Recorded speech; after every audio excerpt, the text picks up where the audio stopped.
नमस्कार, बहुत-बहुत स्वागत आपका मौसम तक चैनल पर। दोस्तों लंबे इंतज़ार के बाद और कह सकते हैं कि वैसे साइक्लोन का आखिर कौन इंतज़ार करता है, लेकिन साइक्लोन बनता है, साइक्लोन बनते हैं तो देश के कई राज्यों में बारिश होती है और कई बार साइक्लोन का पॉज़िटिव इम्पैक्ट भी देखने को मिलता है। लेकिन ये सच है कि जिस जगह पर साइक्लोन लैंडफ़ॉल करते हैं, वहाँ पर तबाही मचा देते हैं। तो फिलहाल जो संभावित साइक्लोनिक स्टॉर्म बनने जा रहा है, यहाँ पर बंगाल की खाड़ी में वो अभी लो प्रेशर की इंटेंसिटी में है और जो कंडीशंस हैं फेवरेबल हैं, समुद्र की सतह का तापमान और एटमॉस्फेरिक यानी वायुमंडलीय परिस्थितियां भी यहाँ पर फेवर में है। तो ऐसे में इस सिस्टम के डिप्रेशन, डीप डिप्रेशन और उसके बाद फिर साइक्लोनिक स्टॉर्म बनने की आशंका है। जब ये साइक्लोनिक स्टॉर्म बनेगा और भारत के पूर्वी तटों से टकराएगा, संभावना आशंका तमिलनाडु के तटों से टकराने की है, तो उस दौरान यहाँ पर तबाही मचा सकता है।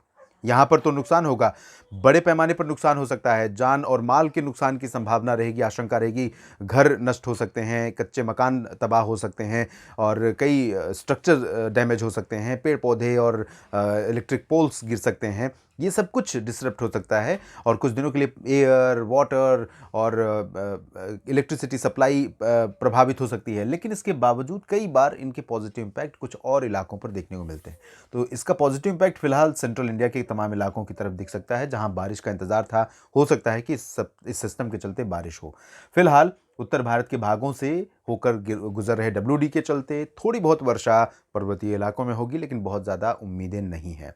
आइए जानते हैं कि अगले 24 घंटों में यानी 6 दिसंबर को देश भर में क्या कुछ बदल सकता है मौसम में।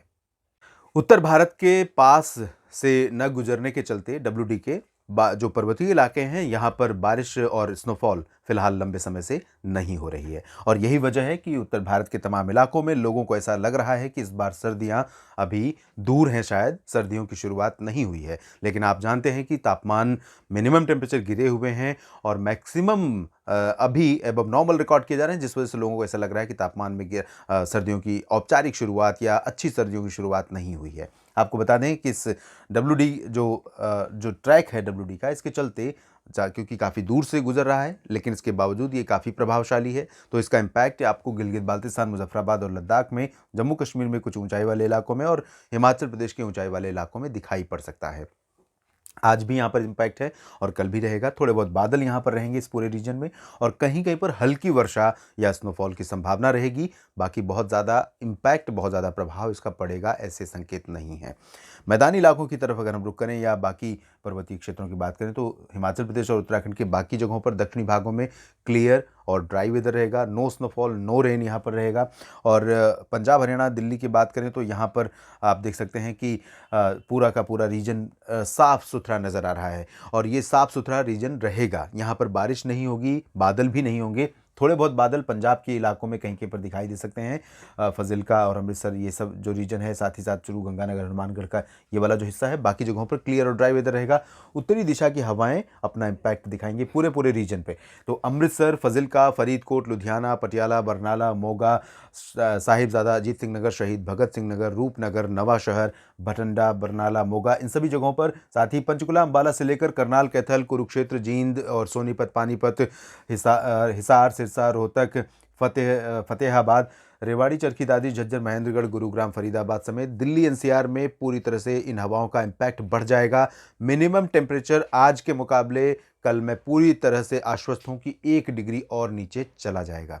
तो ज़्यादातर जगहों पर आज की तुलना में कल आपको ज़्यादा सर्दी देखने को मिलेगी और जहां पर थोड़ी नमी ज़्यादा है, नदियाँ जहाँ से गुज़र रही हैं, उन रीजन्स में यहाँ पर कोहरा देखने को मिलेगा। बाकी जगहों पर जहाँ पर टेम्परेचर 4 या 5 डिग्री रहेगा और जैसे ही दिन आगे बढ़ेगा, 8, 9, 10 बजेंगे, हवाओं की स्पीड तेज़ होगी, ये कोहरा धीरे-धीरे साफ़ होने लगेगा। तो कोहरे की दुश्मन की बात करें तो हवा है। हवा जैसे ही चलती है, तो कोहरा साफ़ होने लगता है। वो कंडीशन यहाँ पर रहेगी और इधर राजस्थान के पूर्वी और पश्चिमी इलाकों में पूरा का पूरा रीजन इसी तरह वाला रहेगा, ठंडी हवाओं का असर रहेगा। यहाँ पर भी कुछ इलाकों में कोहरा दिख सकता है, गंगानगर, हनुमानगढ़, चूरू से लेकर जयपुर, सवाई माधोपुर, अलवर के बीच में, लेकिन ज़्यादा चांसेस नहीं रहेंगे घने कोहरे के और ज़्यादा समय तक कोहरा नहीं रहेगा।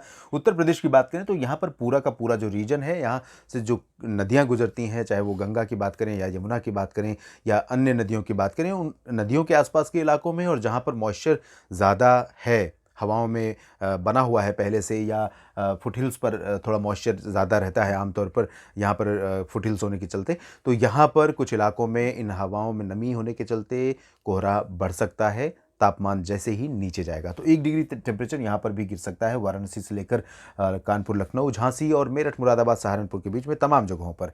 बिहार, झारखंड में पूरी तरह से क्लियर और ड्राई वेदर, कोहरा बिहार में भी कई जगहों पर छाएगा, फुट हिल्स में भी और साउदर्न पोर्शन में भी। तो गया, भागलपुर, नवादा, पटना से लेकर दरभंगा और सिवान, गोपालगंज समेत किशनगंज, पूर्णिया, अररिया सभी जगहों पर कोहरा छाने की संभावना है। बाकी क्लियर और ड्राई वेदर रहेगा। तापमान में गिरावट होगी। झारखंड, पश्चिम बंगाल और पूर्वोत्तर भारत में भी तापमान में थोड़ी गिरावट हो सकती है। ओडिशा, छत्तीसगढ़ के उत्तरी हिस्सों तक हवाओं का असर रहेगा और पूर्वी एमपी, नॉर्थ एमपी तक भी इन हवाओं का असर रहेगा। हालांकि यहाँ एक एंटी साइक्लोनिक सर्कुलेशन सा बना हुआ है, वो धीरे धीरे डिसिपेट हो जाएगा या उसका इम्पैक्ट खत्म हो जाएगा और उत्तरी हवाओं का असर पूरे मध्य भारत के ऊपर पहुंचेगा। तो तापमान यहाँ पर भी सेंट्रल इंडिया में फिर से गिरेंगे। उज्जैन में भी तापमान में गिरावट हो सकती है। भोपाल, बैतूल और ग्वालियर में भी हो सकती है। इधर जबलपुर, उमरिया, सागर, सतना, पन्ना में भी तापमान गिर सकता है। नागपुर, चंद्रपुर, गढ़चिरौली, अकोला, वर्धा, यवतमाल से लेकर नांदेड़ और परभणी समेत हिंगोली, जालना और संभाजीनगर, जलगांव, नंदुरबार, धुले, नासिक से लेकर अहमदनगर और पुणे, सांगली, सतारा, कोल्हापुर, सिंधुदुर्ग से लेकर पालघर के बीच में तापमान में कुछ गिरावट हो सकती है। सूरत, वलसाड़, नवसारी समेत पूरा का पूरा पूर्वी गुजरात और कच्छ, सौराष्ट्र, इन सभी भागों में भी तापमान में गिरावट होने की संभावनाएं नजर आ रही हैं। दक्षिण भारत में तेलंगाना और कर्नाटक, आंध्र प्रदेश, इन भागों में ड्राई वेदर रहेगा। तमिलनाडु में भी शुष्क मौसम की संभावना है, लेकिन हवाएं इस तूफान की वजह से तेज हो जाएंगे। आप देखिए कितना प्रभावशाली सिस्टम ये बन सकता है और कितनी जगहों पर ये तबाही मचा सकता है। ये पूरा का पूरा जो south east, south west, south central bay of Bengal का रीजन है, यहाँ पर एडवाइजरी जारी कर दी गई है।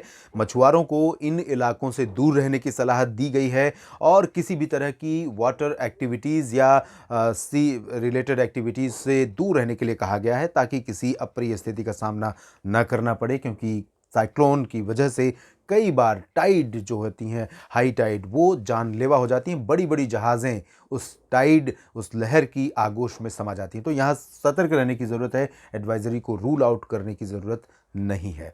इस वीडियो में फिलहाल इतना ही। आप लगातार बने रहिएगा मौसम तक चैनल के साथ। अपडेट करता रहूँगा मौसम में बदलावों के बारे में। धन्यवाद।